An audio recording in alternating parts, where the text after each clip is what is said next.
السلام علیکم ورحمۃ اللہ وبرکاتہ. کیا حال ہے سب کا؟ الحمدللہ. اللہ کا شکر ہے کہ رمضان قریب ہے اور سب لوگ اس کی کسی نہ کسی طرح تیاری میں مصروف ہیں. الحمدللہ، یہ بھی اللہ کا احسان ہے کہ ہماری زندگیوں میں پھر رمضان قریب آ گیا ہے. کتنے لوگ ایسے ہیں جو پچھلے سال ہمارے ساتھ تھے لیکن اب نہیں ہیں. تو اللہ سبحانہ وتعالیٰ کا اس پر بے حد شکر ہے کہ اس نے ہمیں یہ نعمت عطا کی ہے. تو رمضان سے متعلق آیات کی تھوڑی سی میں وضاحت کروں گی. نحمدہ ونصلی علی رسولہ الکریم، اما بعد فاعوذ باللہ من الشیطان الرجیم، بسم اللہ الرحمن الرحیم. رب اشرح لی صدری ویسر لی امری واحلل عقدۃ من لسانی یفقہوا قولی. یا ایھا الذین آمنوا کتب علیکم الصیام کما کتب علی الذین من قبلکم لعلکم تتقون. اے لوگو جو ایمان لائے ہو، تم پر روزہ رکھنا فرض کیا گیا جس طرح تم سے پہلے لوگوں پر فرض کیا گیا تاکہ تم بچ جاؤ. اللہ سبحانہ تعالی ہمیں ایمان کی نسبت سے مخاطب کر رہے ہیں کہ اے لوگو جو ایمان لائے ہو. الحمدللہ ہم سب اس بات پر بہت خوش ہوتے ہیں کہ ہم مومن ہیں، ہم ایمان والے ہیں، ہم اللہ کو مانتے ہیں، اس کے رسولوں کو مانتے ہیں، اس کی کتابوں کو مانتے ہیں، آخرت کے دن کو مانتے ہیں. ہمیں کسی نے مجبور نہیں کیا، ہم زبردستی کے مسلمان نہیں ہیں بلکہ اپنی خوشی سے ایمان لائے ہیں. ٹھیک ہے، ہمارے والدین مسلمان تھے اس لیے ہم مسلمان ہوئے، لیکن جب ہم بڑے ہوئے اور ہم نے یہ دیکھا کہ مسلمان کون ہوتا ہے تو ہمیں اپنے مسلمان ہونے پر کوئی اعتراض نہیں ہوا، بلکہ ہم نے اسے قبول کیا، اس کو چھوڑا نہیں، اس کو شعوری طور پر لیا. تو اللہ سبحانہ وتعالی ہمیں سب سے خوبصورت چیز، ہماری زندگی میں سب سے قیمتی چیز یعنی ایمان کے حوالے سے ہمیں پکار رہے ہیں، اے لوگو جو ایمان لائے ہو. اللہ تعالیٰ چاہتے تو کسی اور نام سے بھی پکار سکتے تھے، لیکن ایمان کی بات کی کیونکہ ایمان کے کچھ تقاضے ہیں.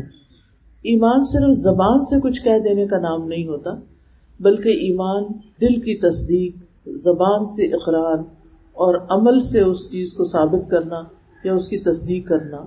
یعنی دل سے کسی چیز کو ماننا، اس پہ یقین رکھنا، زبان سے اس کا اقرار کرنا اور عمل سے اس کی تصدیق کرنا، یہ ایمان کا خاصہ ہوتا ہے.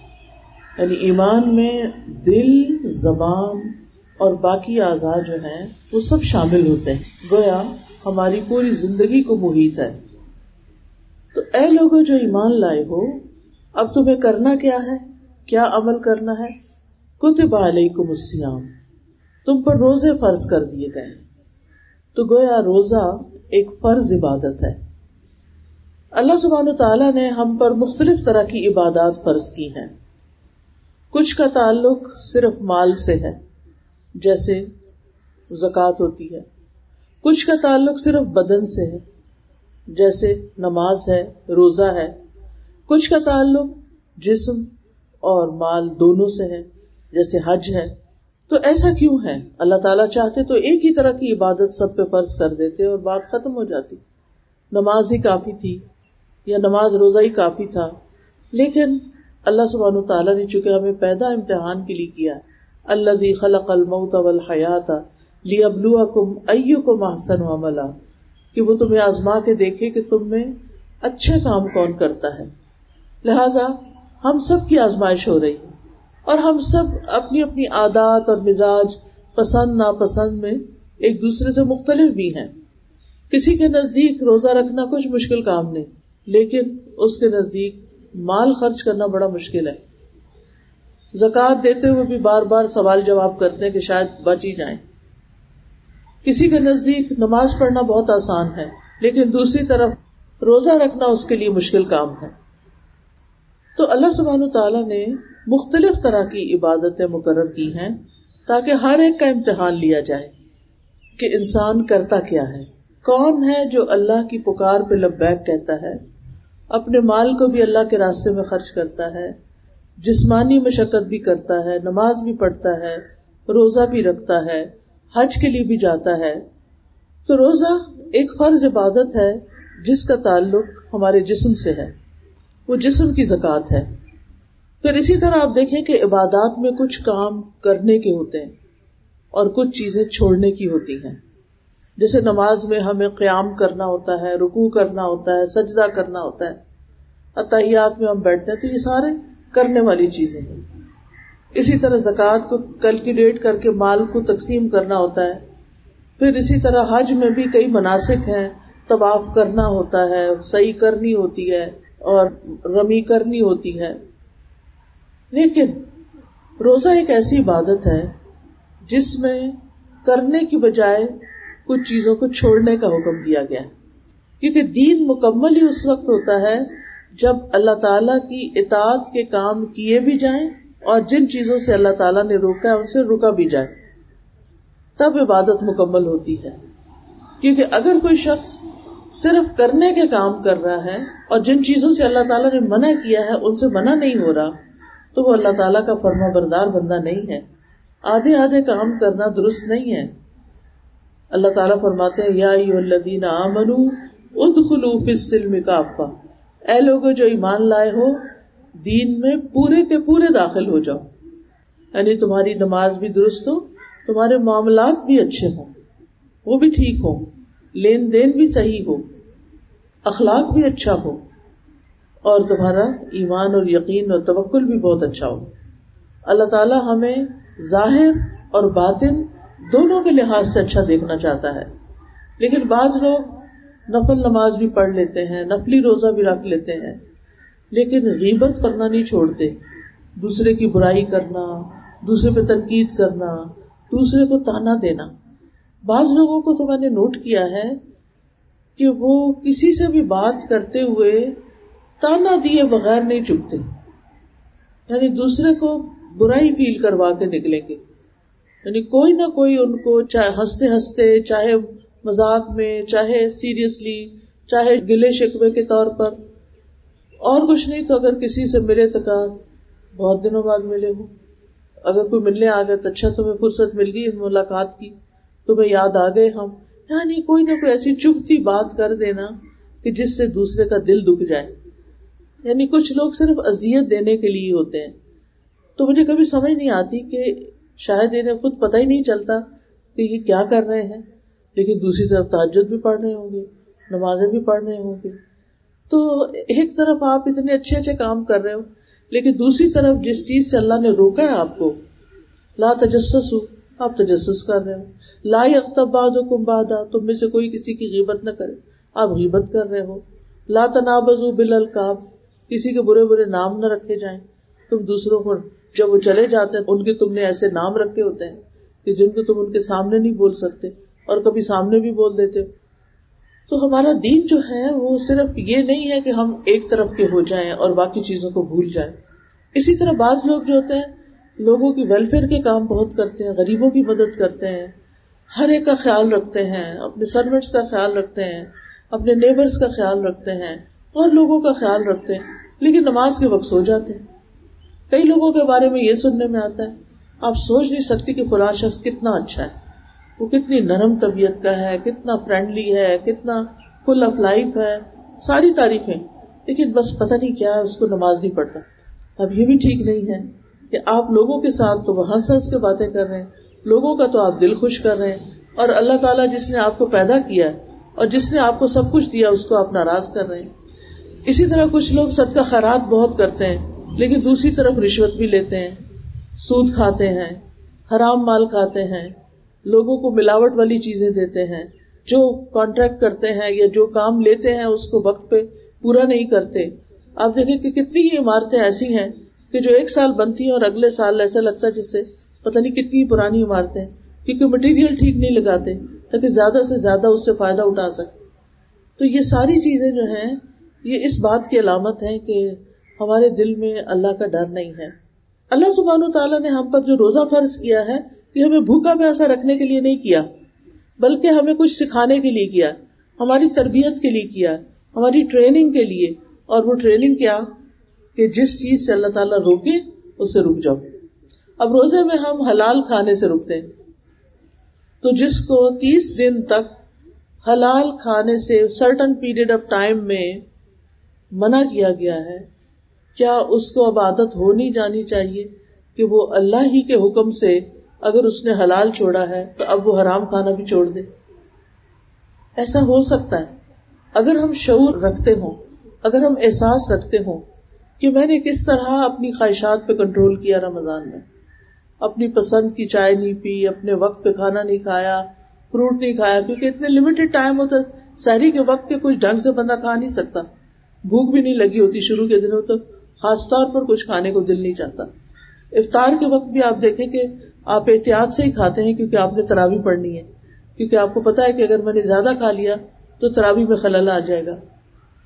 تو جو انسان اپنی عبادات میں اتنا اچھا ہے پھر اس کو کیا کرنا چاہیے کہ وہ روزے سے کچھ سبق لے, اور سبق یہ کہ اللہ سبحانہ وتعالیٰ کے تمام ناپسندیدہ کاموں سے رک جائے. جن چیزوں کو اللہ نے حرام کیا ہے ان کو اپنے اوپر حرام کر لے, اور جن چیزوں کو اللہ نے حلال کیا ہے ان کو اپنے لیے حلال سمجھے. تو روزہ کیا ہے؟ دراصل روزہ عربی زبان کا لفظ ہے الصیام.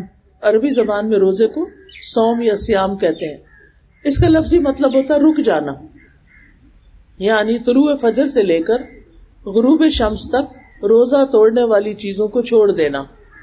اور اس میں آپ کو معلوم ہے کہ 2 بڑی چیزیں, ایک کھانا پینا اور دوسرے سیکس, ان 2 چیزوں کو نہیں کیا جا سکتا چاہے حلال ہی کیوں نہ ہو. یعنی اس ٹائم کے اندر یہ دونوں چیزیں ممنوع ہیں, اور روزہ رکھنے والا اس کی پوری پوری پابندی کرتا ہے. روزے جو ہیں یہ فرض عبادت ہے, اور فرض ایسے ہی ہے جیسے نماز فرض ہے, جیسے زکوٰۃ فرض ہے مالدار پر, تو اسی طرح روزہ ہر صحت مند انسان پر فرض ہے. ہاں, جس طرح انسان کو باقی چیزوں میں رخصت ہوتی ہے تو روزے کے معاملے میں رخصت یہ ہے کہ انسان اگر بیمار ہے یا سفر پر ہے تو رمضان میں روزہ چھوڑ دے اور رمضان کے بعد دوبارہ اس کی قضا دے. اسی طرح جن خواتین کو پیریڈز آ جاتے ہیں ان خواتین کو رمضان میں روزہ رکھنے کی اجازت نہیں ہوتی اتنے دن جتنے دن وہ ناپاک ہیں. پھر پاک ہو کر وہ روزہ رکھیں, اور جتنے دن مثلاً 5 ہیں, 6 ہیں, 7 ہیں, وہ باقی دنوں میں روزے پورے کریں. بہت دفعہ خواتین میں یہ دیکھنے میں آیا ہے کہ وہ پیریڈز کے روزے بعد میں پورے نہیں کرتی, جو کہ ایک فرض ان کے ذمہ باقی رہ جاتا ہے. اور ایک روزہ جان بوجھ کے چھوڑ دینا, اس کو پورا نہ کرنا, ایسا ہی ہے کہ جیسے اگر ساری زندگی بھی کوئی روزے رکھے تو وہ رمضان کے روزے کے ثواب کو نہیں پہنچ سکتا. روزہ اسلام کی بنیاد ہے. رسول اللہ صلی اللہ علیہ وسلم نے فرمایا اسلام کی بنیاد 5 چیزوں پر ہے: گواہی دینا کہ اللہ کے سوا کوئی معبود نہیں اور یقیناً محمد صلی اللہ علیہ وسلم اللہ کے رسول ہیں، نماز قائم کرنا، زکوٰۃ ادا کرنا، بیت اللہ کا حج کرنا اور رمضان کے روزے رکھنا. روزے پچھلی امتوں پر بھی فرض تھے، یعنی صرف مسلمانوں کے لیے نہیں بلکہ روزے یہود و نصارہ کے لیے بھی تھے. لیکن ضروری نہیں کہ وہ وقت اور مدت کے لحاظ سے ہماری ہی طرح کے ہوں. حضرت یحییٰ علیہ السلام کے بارے میں حدیث میں آتا ہے کہ انہوں نے بنی اسرائیل کو جمع کیا اور خود پھر ایک ٹیلے میں بیٹھ گیا اور اللہ تعالیٰ کی حمد و ثنا بیان کرنے کے بعد فرمایا کہ اللہ نے مجھے 5 باتوں کے بارے میں حکم دیا ہے کہ میں خود بھی ان پر عمل کروں اور تمہیں بھی ان پر عمل کرنے کا حکم دوں. اور ان میں سے سب سے پہلی چیز یہی ہے کہ تم صرف اللہ کی عبادت کرو. اسی چیز کا ہمیں بھی حکم دیا گیا اور اس کے ساتھ کسی کو شریک نہ ٹھہراؤ. میں تمہیں نماز کا حکم دیتا ہوں، میں تمہیں روزوں کا حکم دیتا ہوں. یعنی جو تعلیم ہمیں ملی ہے آلموسٹ ویسی ہی تعلیم ان کے ہاں بھی تھی. اور میں تمہیں روزوں کا حکم دیتا ہوں کیونکہ اس کی مثال اس شخص کی ہے جو بھری محفل میں مشک کی ایک شیشی لے کر آئے اور سب کو اس کی مشک کا مہک کا احساس ہو، اور اللہ کے نزدیک روزہ دار کے منہ کی بو مشک کی مہک سے بھی زیادہ عمدہ ہوتی ہے. پھر انہوں نے کہا کہ میں تمہیں صدقہ کرنے کا حکم دیتا ہوں، اور صدقے سے مراد یہاں زکوٰۃ ہی ہوگی. اور میں تمہیں کثرت کے ساتھ اللہ عز و جل کا ذکر کرنے کا حکم دیتا ہوں. تو اس سے یہ پتہ چلتا ہے کہ یہ 5 چیزیں جو ہیں یہ ہر دین کے اندر یا ہر قوم کے اندر رہی ہیں، اس لیے ان کی پابندی کرنی چاہیے. روزے کو اسلام کا تیسرا حصہ بھی کہا گیا 2 حصے نماز اور زکوٰۃ ہے اور تیسرا جو ہے وہ روزہ ہے. رسول اللہ صلی اللہ علیہ وسلم سے سوال کیا گیا کون سا عمل سب سے افضل ہے؟ آپ نے فرمایا اپنے اوپر روزے کو لازم کر لو کیونکہ روزے جیسا کوئی عمل نہیں، یعنی بہترین عبادت ہے. پھر اسی طرح روزے کو آگ سے ڈھال بتایا گیا کہ جس طرح دشمن کے وار سے ڈھال محفوظ رکھتی ہے، ایسے ہی روزہ انسان کو دنیا میں گناہوں سے محفوظ رکھتا ہے، شیطان کے وار سے محفوظ رکھتا ہے اور آخرت میں عذاب سے محفوظ کر دے گا. رسول اللہ صلی اللہ علیہ وسلم نے ایک اور موقع پر یہ بھی فرمایا کیا میں تمہیں خیر کے دروازے نہ بتاؤں؟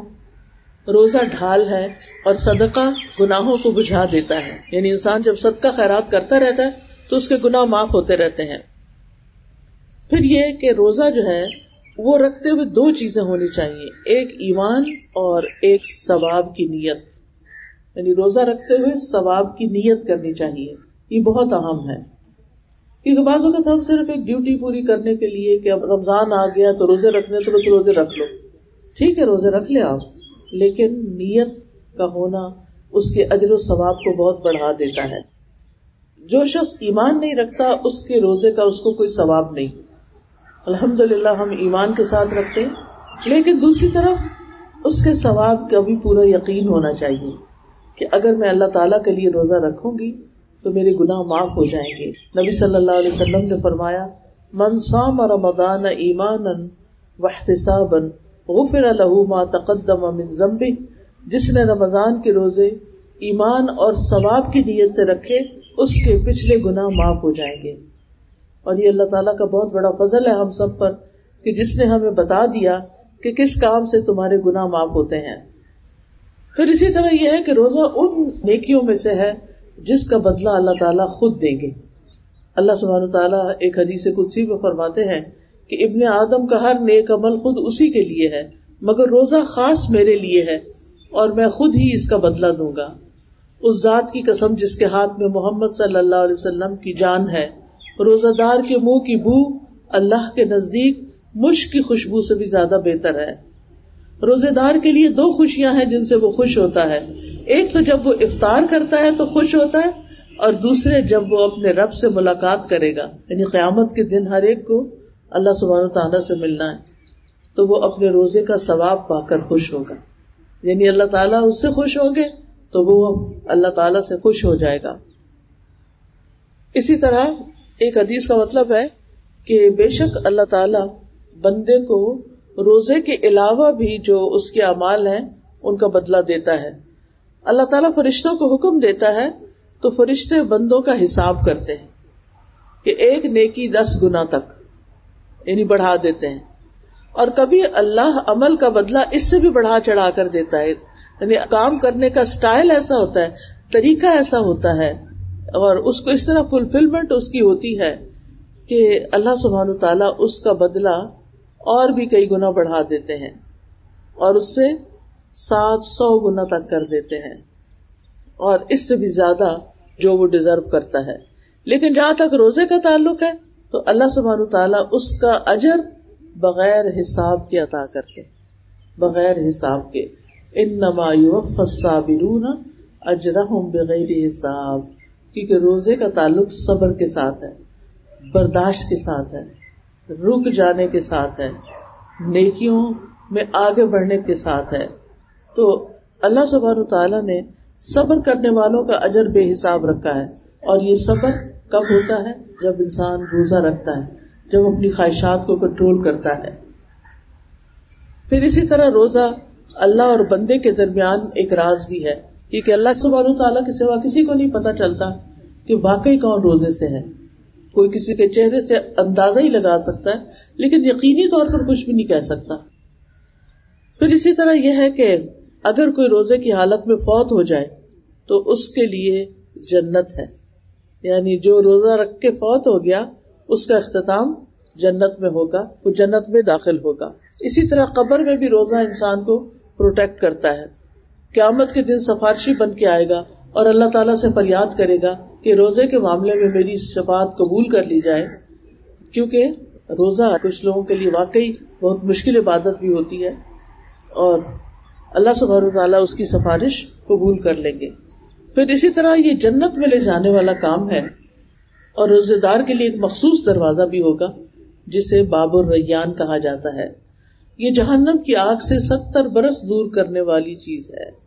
یعنی روزہ اتنی بہترین چیز ہے کہ جو بھی بندہ اللہ کے راستے میں ایک دن کا روزہ رکھتا ہے, اللہ تعالیٰ اس دن کی وجہ سے اس کے چہرے کو 70 سال کی مسافت تک آگ سے دور کر دے گا. یعنی اتنا زیادہ اس کا اجر و ثواب ہے. پھر ایک اور روایت میں آتا ہے, نبی صلی اللہ علیہ وسلم نے فرمایا, جس نے اللہ کی راہ میں ایک دن کا روزہ رکھا تو اللہ اس کے اور آگ کے درمیان ایسی خندق بنا دیتا ہے جتنا کہ زمین اور آسمان کے درمیان فاصلہ ہے. یعنی اللہ سبحانہ وتعالیٰ اتنی اس بندے کی قدردانی فرماتے ہیں اور اتنی ٹیک کیئر کرتے ہیں, ایسا اجر تو کوئی انسان نہیں دے سکتا. پھر یہاں اس آیت کے آخر میں روزے کا مقصد بتایا گیا کہ تمہیں اس سے ملے گا کیا, یعنی تم جو اتنی مشقت کرو گے تو تمہارے لیے کیا ہے. تو اس میں یہ ہے, اللہ تعالیٰ فرماتے ہیں لعلکم تتقون, تاکہ تم متقی بن جاؤ, تمہارے اندر تقویٰ پیدا ہو جائے. تقویٰ کیا چیز ہے؟ تقویٰ ہر چیز کی بنیاد ہے, ہر نیکی کی بنیاد ہے, کیونکہ تقویٰ دل میں ہوتا ہے. نبی صلی اللہ علیہ وسلم نے دل کی طرف اشارہ کر کے فرماتا التقویٰ ہا ہونا, التقویٰ ہا ہونا, کہ تقویٰ یہاں پر ہوتا ہے. جب انسان کے دل کے اندر تقویٰ ہوتا ہے تو پھر وہ ہر چیز کے بارے میں بڑا محتاط رویہ اختیار کرتا ہے. کسی کے بارے میں اوپینین دینا ہو, کسی کے بارے میں کوئی کمنٹ دینا ہو, کوئی بات کرنی ہو تو بہت احتیاط سے بات کرتا ہے, اور اگر دیکھے کہ اس کی بات کرنے سے دوسرے کا بہت بڑا نقصان ہو سکتا ہے تو اس بات کو کسی طرح اوائڈ بھی کر سکتا ہے, اس سے نکل بھی سکتا ہے. پھر تقویٰ جو ہے یہ اعمال کو مزین کرتا ہے, خوبصورت بنا دیتا ہے, اور جتنا زیادہ تقویٰ ہو کسی کے اندر اتنا ہی زیادہ اس کے درجات بلند ہو جائیں گے. نبی صلی اللہ علیہ وسلم سے پوچھا گیا من اکرم الناس, قال اکرمہم اتقاہم. آپ سے پوچھا گیا کہ لوگوں میں سب سے زیادہ عزت والا کون ہے, کیونکہ بعض اوقات ہم کہیں جاتے ہیں, وہاں مثلا کرسیاں ختم ہو جاتی ہیں, بیٹھنے کی کوئی کرسی نہیں, اب نیچے ہم بیٹھنا نہیں چاہتے, پھر کھڑے رہتے ہیں, آخر کسی کو رحم آتا ہے, کوئی ہماری مدد کر دیتا ہے. لیکن ہو سکتا ہے کہ ان کے دل میں کوئی بھی ایسا خیال نہ ہو. عزت تو وہی کرتا ہے نا جو آپ کو جانتا ہوتا ہے کہ آپ اصل میں کیا ہیں. آپ کے کپڑوں کی عزت نہیں ہوتی, آپ کے اسٹائل کی عزت نہیں ہوتی, آپ کی عزت ہوتی. تو پوچھا گیا من اکرم الناس, لوگوں میں سے سب سے زیادہ عزت والا کون ہے؟ قال اکرمہم اتقاہم, فرمایا ان میں سب سے زیادہ عزت والا وہ ہے جو ان میں سب سے زیادہ تقویٰ رکھتا ہو. تو اس سے ہی پتہ چلتا ہے کہ تقویٰ ہماری زندگی میں بہت ہی امپورٹنٹ چیز ہے. تقویٰ کا مطلب ہوتا ہے بچنا. روزہ رکھ کے تقویٰ کیسے پیدا ہوتا ہے, اس کے بارے میں یہ آتا ہے کہ روزے میں انسان اپنی من پسند چیزوں کو چھوڑ دیتا ہے تاکہ مجھے اللہ تعالیٰ سے ثواب ملے, اللہ تعالیٰ مجھ سے راضی ہو جائے. تو جب یہی چیز انسان بار بار پریکٹس کرتا رہتا ہے تو پھر ایک وقت آتا ہے کہ انسان ہر اس چیز کو چھوڑنے لگتا ہے جو اللہ تعالیٰ کی ناراضگی کا سبب بنتی ہے. تو تقویٰ بچنے کا نام ہے. جو دنیا میں گناہوں سے بچ جائے گا وہ آخرت میں اللہ کے عذاب سے بچ جائے گا. تو روزہ رکھنے سے انسان کے اندر ایک اسٹرینتھ پیدا ہوتی ہے, ایک قوت آتی ہے, ایمان کی قوت بڑھ جاتی ہے, کیونکہ ایمان عمل کرنے سے زیادہ ہوتا ہے, گناہ کرنے سے گھٹ جاتا ہے. جب انسان گناہ کے کام کرتا ہے تو ایمان کمزور ہو جاتا ہے. جب کمزور ایمان ہوتا ہے تو عمل کرنے کو دل نہیں چاہتا. لیکن اگر انسان اپنے نفس پہ قابو کر کے عمل کر جاتا ہے تو پھر کیا ہوتا ہے, انسان کا ایمان اور بڑھ جاتا ہے, اور اس طرح انسان تقویٰ حاصل کر لیتا ہے. اور تقویٰ جب حاصل ہو جاتا ہے تو انسان کو ہر وقت اللہ کی نگرانی کا احساس ہوتا ہے کہ میرا رب مجھے دیکھ رہا ہے, میرے رب کو سب کچھ پتا ہے. اور جب یہ احساس پیدا ہوتا ہے تو پھر روزے کی حالت میں گناہ کم ہوتے ہیں, یعنی انسان گناہوں سے بچتا ہے, نیکیوں کا غلبہ ہوتا ہے. تو روزے کی حالت میں انسان کے اندر شکر کا جذبہ بھی پیدا ہوتا ہے, اور شکر کس طرح کہ جب سارے دن کے پیاس سے شام کے وقت پانی پیتے ہیں تو ہمارے دل کے اندر ایک شکر آ جاتا ہے کہ الحمدللہ کہ اللہ نے ہمیں پانی جیسی نعمت دے رکھی. ورنہ روز پانی پیتے رہتے ہیں تو یاد کر کے الحمدللہ کہنا پڑتا ہے, کیونکہ آسانی سے اور آرام سے انسان پیتا چلا جاتا ہے.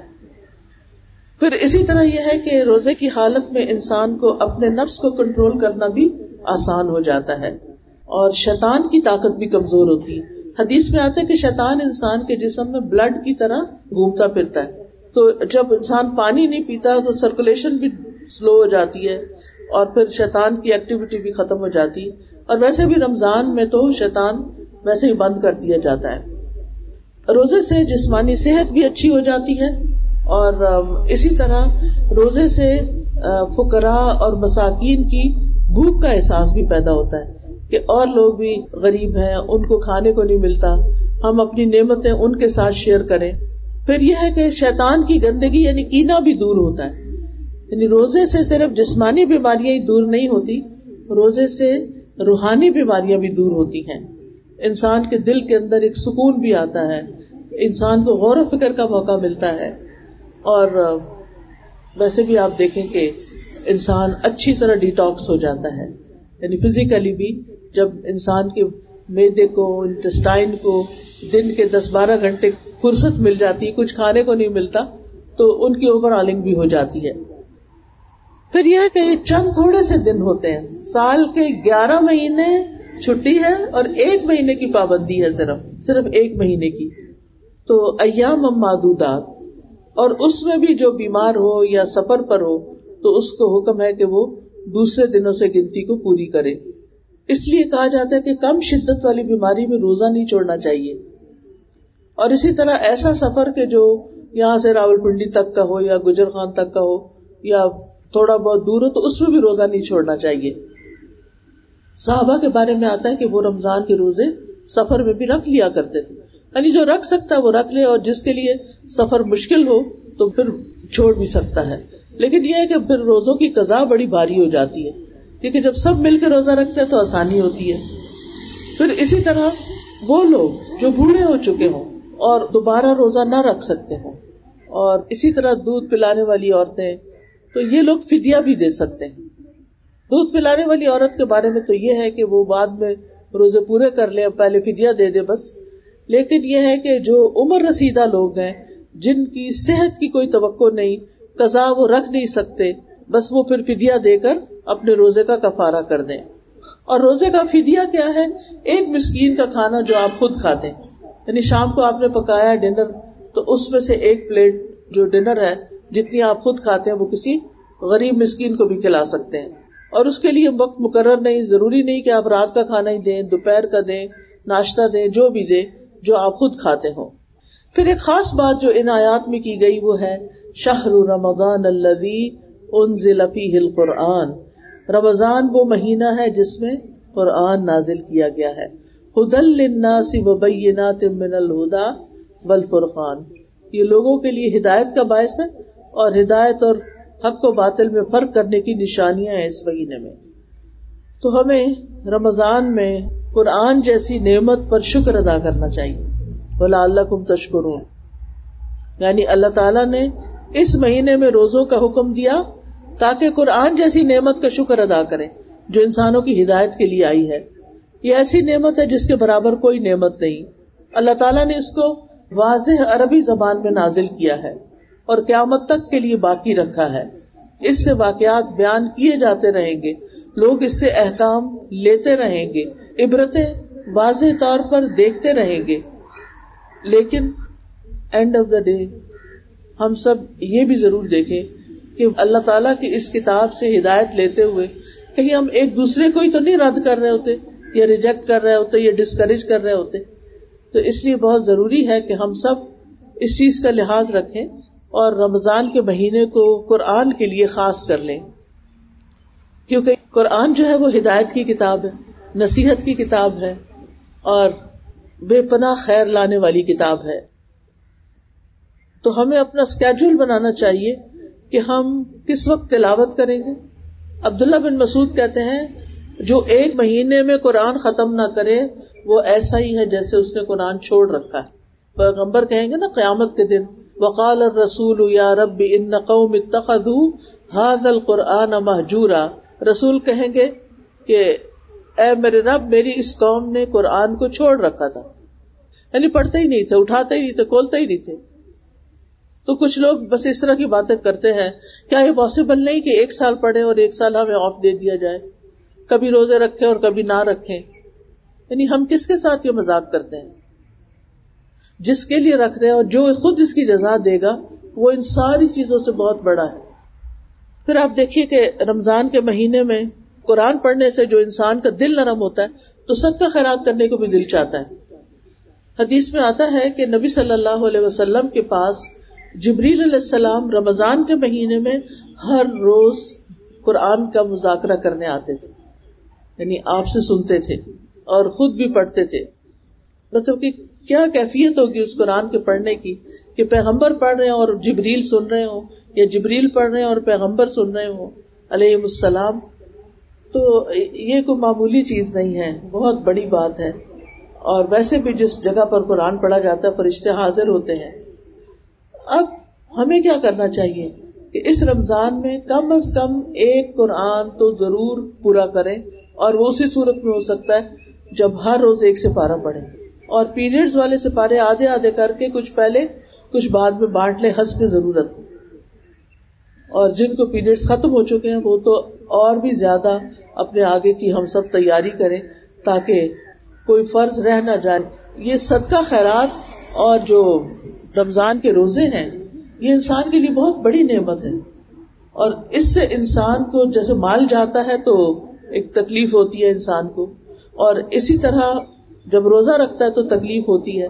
نماز میں عام طور پر تکلیف نہیں ہوتی، لیکن جتنی کوئی اللہ کی خاطر تکلیف اٹھا لیتا ہے اس کا اجر اتنا ہی بڑھ جاتا ہے. پھر یہ شیطان کے جکڑے جانے کا مہینہ ہے، گناہوں کے کفارے کا مہینہ ہے، جہنم سے آزادی کا مہینہ ہے، نیکیوں کی دعوت دینے والا مہینہ ہے.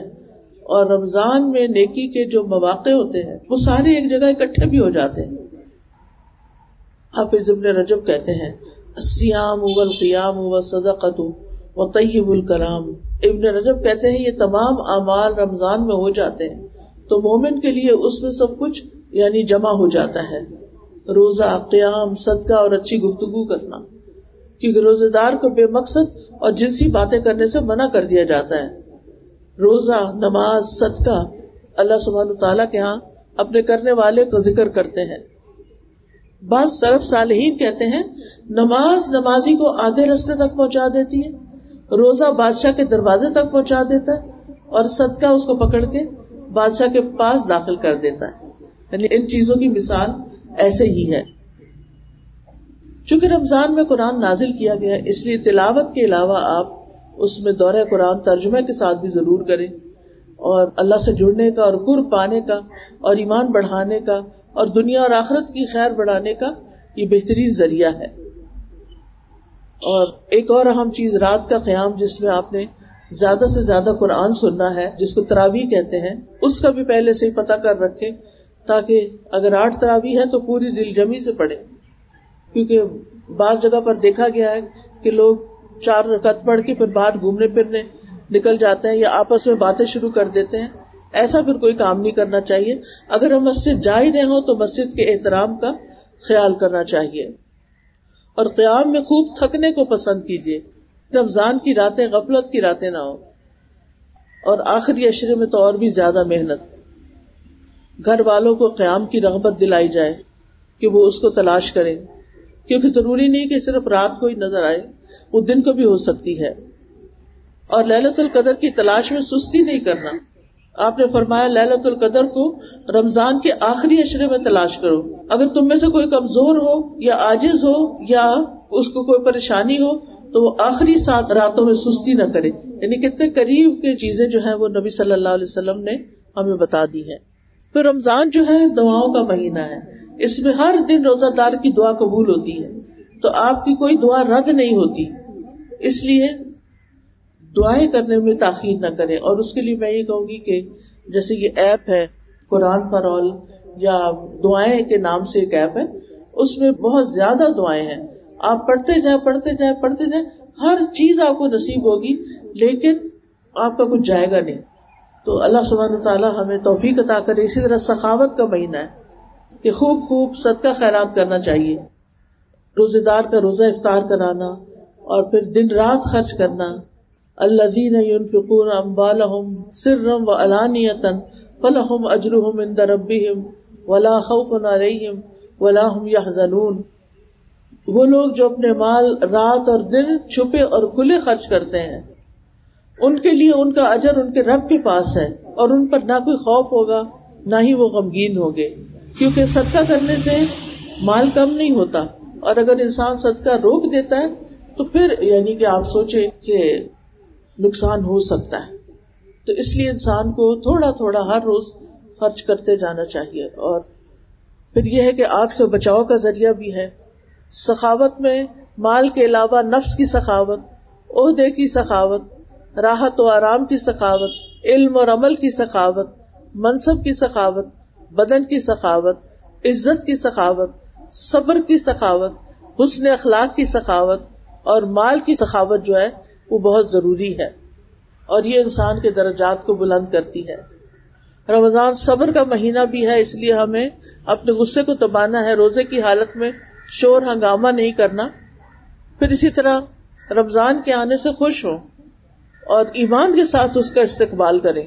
رمضان سے پہلے اگر ایمان میں کمی ہو تو رمضان میں نیک عمل کرنے کی طاقت نہیں ہوتی, اور عمل اچھے کرنے کے لیے ایمان اچھا ہونا چاہیے. جتنا جتنا آپ کا ایمان اسٹرانگ ہوگا اتنی اتنی آپ کی عزت بڑھتی چلی جائے گی, اور اللہ تعالیٰ کے ہاں بھی درجہ بلند ہوگا.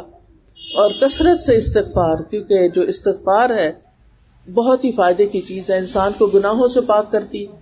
کمزور ہے تو طاقتور بن جاتا ہے, بیمار ہے تو شفا یاب ہو جاتا ہے, مصیبت میں مبتلا ہے تو خلاصی پا لیتا ہے, حیران و سرگرداں ہے تو ہدایت پا جاتا ہے, بے چین ہے تو قرار نصیب ہو جاتا ہے. اس لیے استغفار کو لازم کر لیں. اور پھر یہ ہے کہ اپنے فرائض اور نمازیں وقت پر پڑھیں, تراویح کا خاص اہتمام کریں, اور باقی اپنے عزیزوں, رشتہ داروں, دوستوں کا بھی خیال رکھیں. قیام اللیل جو ہے رات کی نماز کو کہتے ہیں. جیسے دن کے نفل ہوتے ہیں چاشت, اشراق وغیرہ, ایسے رات کی نماز قیام اللیل کہلاتی. اگر رات کے اول حصے میں آپ کریں تو تراویح ہوتی ہے, اگر رات کے آخری حصے میں کریں تو تہجد ہوتے ہیں, درمیان میں رات میں کسی بھی وقت کریں تو اس کو قیام اللیل کہتے ہیں. وآخر دعوانا ان الحمد للہ رب العالمین. سبحانک اللہم و بحمدک اشہد ان لا الہ الا انت استغفرک و اتوب الیک. السلام علیکم و رحمۃ اللہ وبرکاتہ.